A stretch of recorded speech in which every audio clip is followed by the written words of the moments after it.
bilang ama ninyo, huwag po tayong pagagamit sa mga ilang panawagan dyan, ilang sisihan dyan, ng mga politiko, kapwa politiko. Huwag po.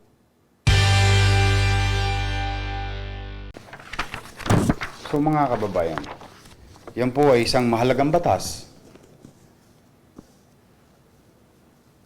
na gusto ko, bagamat hirap na hirap tayo ngayong lahat, bagamat talagang very challenging kasi wala pong nakapaganda rito.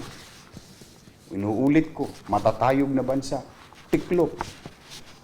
Dito po sa kinakalaban nating COVID-19, walang presidente, walang vice-presidente, walang senador, walang sekretary, walang gobernur, walang mayor, vice-governor, board member, walang opisyal ng gobyerno ang kayang magbigay ng akmang at tamang solusyon sa ating kinakarap.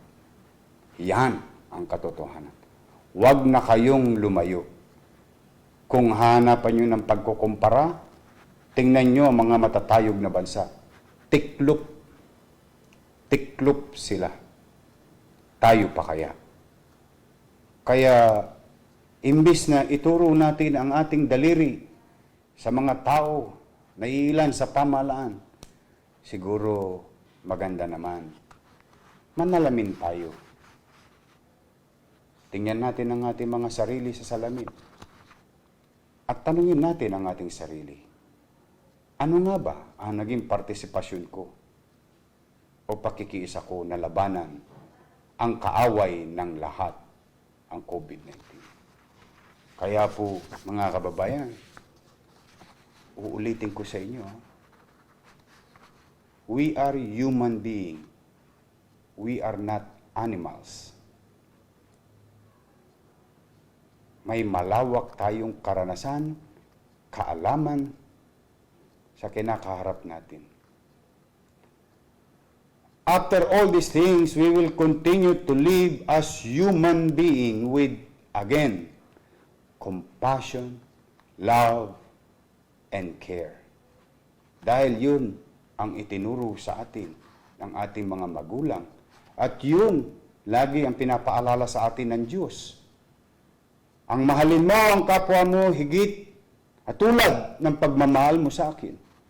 Ayan po'y sinabi ng Diyos. Naturingan napaka-relihiyoso ng ating bansa.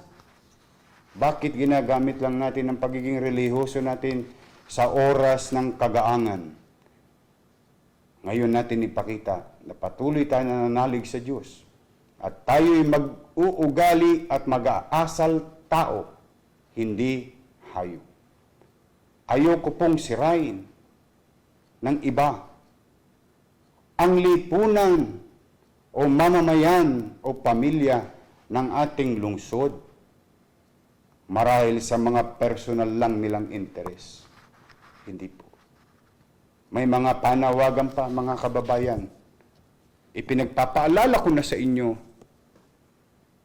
bilang ama ninyo. Itong ama nyo ngayon sasalita sa inyo. Bilang ama ninyo, huwag po tayong pagagamit sa mga ilang panawagan dyan, ilang sisihan dyan, ng mga politiko, kapwa politiko. Huwag po.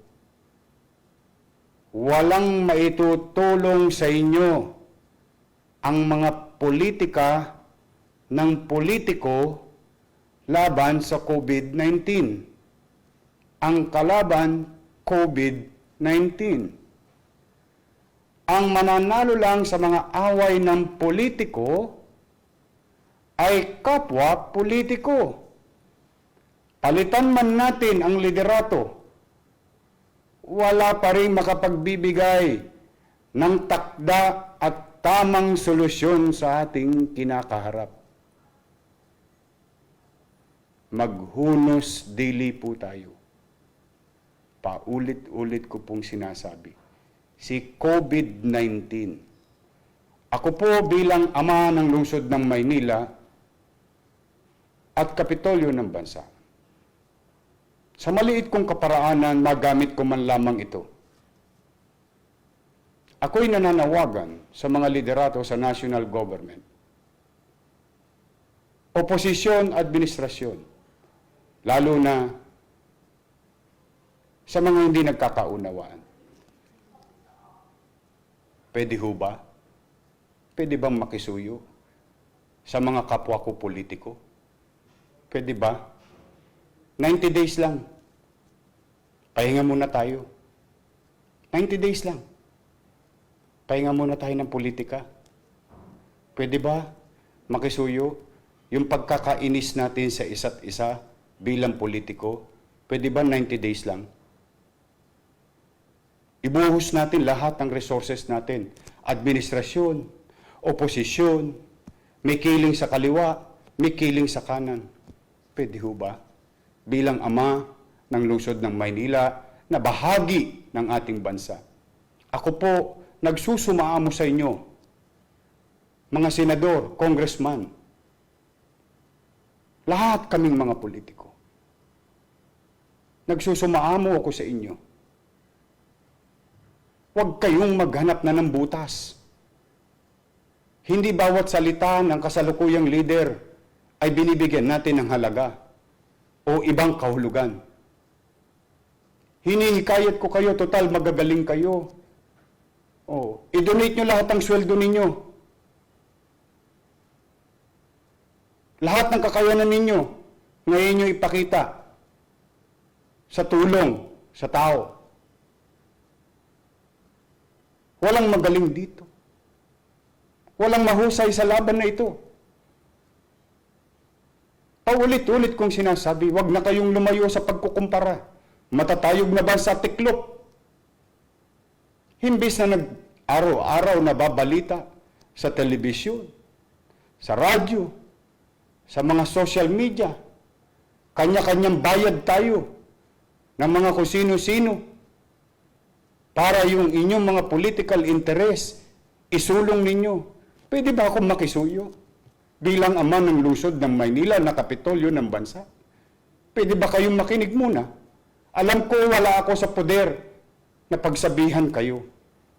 Pero ako ngayon, hindi lang ako nagsasalita bilang alkalde ng lungsod, but bilang isang mamamayan din na marami na nagugutom. Huwag na natin sisihin kung sino ang mali. Wala pong tama sa sitwasyon na ito. Wala pong tama sa mga salita ninyo.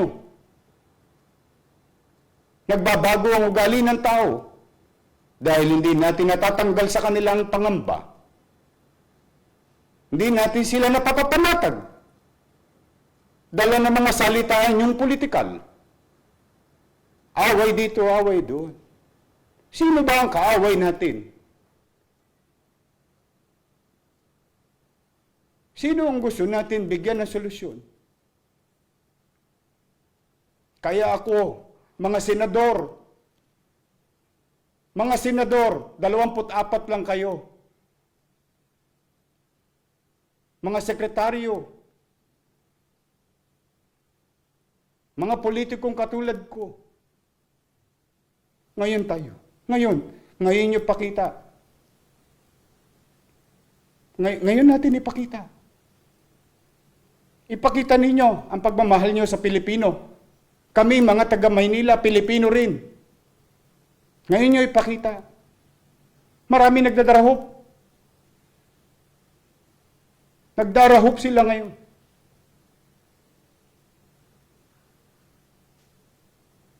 Maswerte kayo. Mga pinagpala kayo. Maswerte tayo, nakaluwag tayo sa buhay.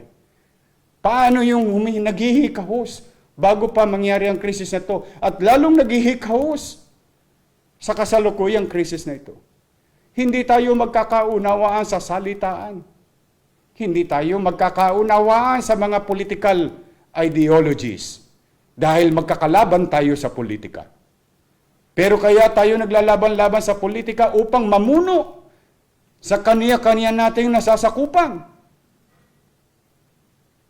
Ngayon nyo ipakita ang pamumuno ninyo at pagmamahal nyo sa kapwa. Araw-araw na lang. Araw-araw na lang. Asaan kayo ngayon? Nasaan? Hinahanap namin kayo. Kasama na ako, 10 ng mga kababayan ko sa lungsod. Puro na lang tayo kontra rito, kontra ron. Dahil sa mga isinusulong yung political interest. Wala ba kayong puso? Kukunin niyo ang pagkakataon ng kahinaan ng mga leader ngayon sapagkat kung kayo rin naman ng mga leader ngayon, wala rin kayong alam ninyo sa inyong konsensya. Alam ninyo sa inyong puso na wala rin kayong magagawa. Kaya siguro mga kababayan, kayo mga nanonood, hinihikayat ko kayo, manawagan kayo sa mga taong gobyerno na itigil na ang away politika. Itigil natin. Once and for all. Once and for all. Ano ba ang 90 dias? Napakadali. Ang halalan 2022 pa. May panahon ng politika. Kaya kayo sumali sa politika upang maglingkod sa bayan. Ngayon nyo ipakita. Ngayon, hinihikayat ko kayo bilang alkalde ng lungsod. Huwag kayong makapunta-punta rito pagdating ng halalan. Hihikayatin ang aming mga mamamayan ngayon, hindi namin kayo matagpuan. Mas natatagpuan pa namin kayo sa mga dyaryo, sa mga telebisyon. Kuda ng kuda, kiyaw-kiyaw ng kiyaw-kiyaw. Asan? Asan? Asan? Kaya po, buong kababaang loob. Mahirap po ang sitwasyon ng bansa. Mahirap ang sitwasyon ng Maynila. Totoong hindi kami bibitiw. Totoong hindi kami mangiiwan. Akapin namin lahat ang maakap namin. Pero ngayon, nananawagan ako hindi lang bilang alkalde ng lungsod na kapitolyo ng bansa, but bilang Pilipino, bilang mamamayan, na damang-dama ko ang kahirapan na kinakarap ng tao ngayon. Ngayon nyo iparamdam sa mga artista. Tularan nyo si Angel Locsin. Andun sa bahay niya, tumutulong sa tao. Hindi ito pagkakampi-kampi. Hindi ito pagkakaparti-partido. Nakapamuhay kayo ng marangya. Salamat sa Diyos. Masaya ako para sa inyo. Ngayon nyo ipakita rin. Ngayon nyo ipakita. Nananawagan ako sa lahat ng sektor. Mayaman, sikat, may kapangyarihan. Please,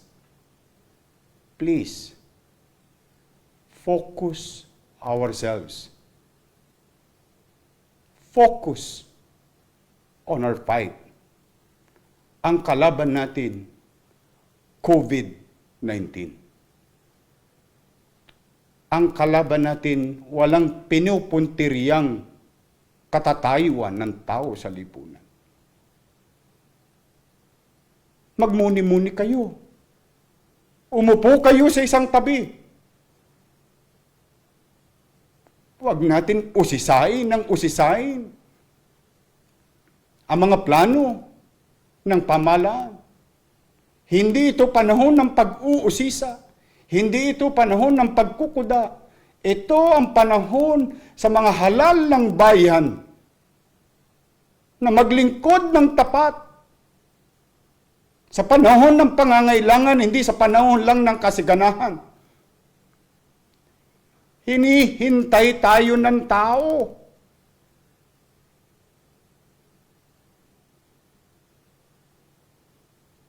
Wala po kong ibang ninanais na magsabi ng masakit na salita. Ito'y katotohanan lang ng sitwasyon. Baka lang masyado tayong nahihibang, nalilinlang, o baka naman masyado lang tayong nalilibang sa katatawanan ng ibang tao, sa kamalian ng ibang leader. Ano ngayon? Kung nagkamali ang ibang leader natin sa kanilang mga ginagamit na salita, Pag naitama nyo ba yung ginagamit nilang salita? Makatutulong ba yun sa COVID-19? Makatutulong ba yun sa sikmurang kumakalam ngayon? Wala! Ngayon po ninyo ipakita. Hinihikayat ko kayo. Once and for all. Pula, dilaw, asul, puti, anuman ang kulay ng inyong politika. Tabi nyo muna. 90 days lang. 90 days lang. After that, let's go on to regular business politics. Or politics as usual. But for now, I implore you, hinihikayat ko kayo. Tulong-tulong naman tayo. Iwasan muna natin yung mga alaga nating manok kung sinong isasabong natin sa susunod na halalan. Hindi ito yun. Hindi ito yun. Hindi ito yung panahon. Ngayon yung pakita kung karapat dapat kayong mahalal sa pinakamataas na pwesto ng bansa o sa matataas na pwesto ng pamahalaan. Ngayon nyo ipakita. Hindi nyo kami madadala sa komersyal nyo. Ngayon nyo ipakita. Magkaisa tayo. Magtulong-tulong tayo. Magtulong-tulong tayo. Magbatikusan tayo pagdating ng kung saan nakaraos na tayo sa COVID-19, kung saan nairaos na natin ang taong bayan, kung saan nairaos na natin muli ang katatagan ng ating ekonomiya. Dapa na! Dapa na ang lahat. Wala nang aapakan. Tao na ang maapakan natin sa kalsada. Hindi na politiko. Tama na po. Tama na. Tama na ang away politika. Ceasefire. Please. Let us be all statement. Once and for all. Let's show. Let us all show. Today who are living and leading. Let's show to our hero that every lives sa lahat ng buhay na nawala ng mga bayani natin, na siyang ating tinatamasang kasaganahan sa mga nagdaang panahon, kalayaan. Huwag natin baliwalain ang sakripisyo nilang lahat. Ngayon natin ipakita na tayo nga ay malayang bansa, may demokrasya, bagay na pinagmamalaki natin sa mundo. At higit sa lahat, tayong mga leader, mga mayor, vice mayor, konsehal, congressman, board member, vice governor, governor, senator, sekretaryo ng bansa, vice president and president. Lahat tayo nagkakaisa. Ngayon po, wala ako sa poder na magsalita ng ganito bilang mayor. Pero ako'y may karapatang magsalita ng ganito bilang Pilipino. At ako'y hindi lang nagsasalita at nakikiusap sa inyo bilang alkalde ng lungsod. Boses ng higit na nakararami ay akin lamang pong ine-echo bilang isang ordinaryong mamamayan. Pasensya na po kayo. Maaaring salikwat sa political interest ninyo ang sinasabi ko. Saka na tayo magsingilan. Pero ngayon natin ipakita ang pagmamahal sa bayan. Pagmamahal sa bansa. Pagmamahal sa mamamayan. Dahil yan naman lahat ang bagay na sinumpaan nating tungkulin bawat isang nasa pamahalaan.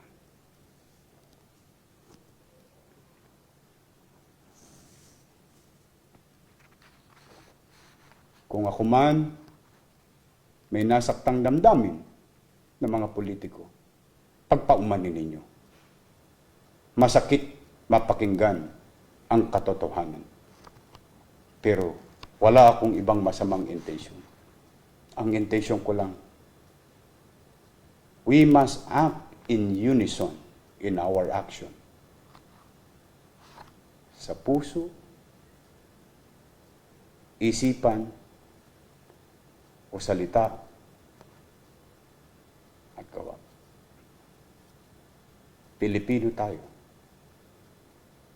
Kapwa Pilipino.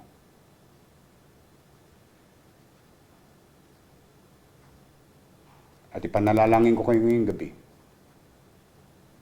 Sana nga,